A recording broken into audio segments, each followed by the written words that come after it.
కర్నూలు జిల్లా మిడుతూరు మండలం జలకనూరు గ్రామ రైతులు తమకు న్యాయం చేయాలని అధికారులను కోరుతున్నారు. మదిగుండం చెరువులోని సాగునీటిని విద్యుత్ మోటార్ల ద్వారా అక్రమంగా వాడుకోవడాన్ని అరికట్టాలని కోరుతూ జలకనూరు గ్రామ రైతులు జీఆర్ఓకు వినతి పత్రం సమర్పించారు. అనంతరం మైనర్ ఇరిగేషన్ అధికారులను కలిసి సమస్యను తెలిపారు. గతంలో ఈ సమస్యను పలుమార్లు చెప్పినా పట్టించుకోకపోవడం వల్ల ఆయకట్టు రైతులందరూ కూడా పంటను కోల్పోయి తీవ్రంగా నష్టపోతున్నారని వాపోయారు. తక్షణమే జిల్లా మైనర్ ఇరిగేషన్ అధికారులు, రెవెన్యూ అధికారులు జోక్యం చేసుకుని చర్యలు తీసుకోవాలని వినతి పత్రం సమర్పించారు.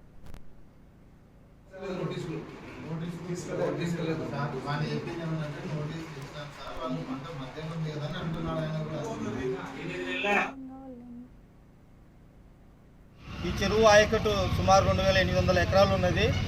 ఈ చెరువు కంప్లీట్గా వర్షాధార ప్రాంతం. వర్షం వస్తేనే చెరువు నిండుతుంది. ఈ చెరువు ద్వారానే 2800 ఆయకట్టు పంటలు పండించుకునే పరిస్థితి ఉంది.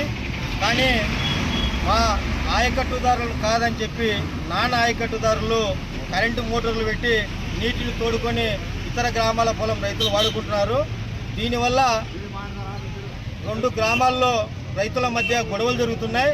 ఈ గొడవలను జరగకుండా నివారించాలంటే ఇరిగేషన్ అధికారులు, జిల్లా కలెక్టర్ గారు వెంటనే జోక్యం చేసుకోవాలా.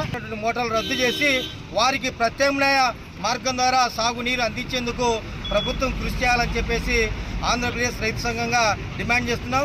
అలా చేయని పక్షంలో ఒక మిడుతూరు మండలంలోని గ్రామాల్లో జలకనూరు పక్కన ఉన్నటువంటి 2-3 గ్రామాల మధ్య రైతుల మధ్య ఘర్షణలు, నీటి గొడవలు తలెత్తే పరిస్థితి ఉంది. ఈ గొడవలు జరగకుండా ఉండాలంటే ఇరిగేషన్ అధికారులు, కలెక్టర్ గారు ఈ చెరువు ఆయకట్టు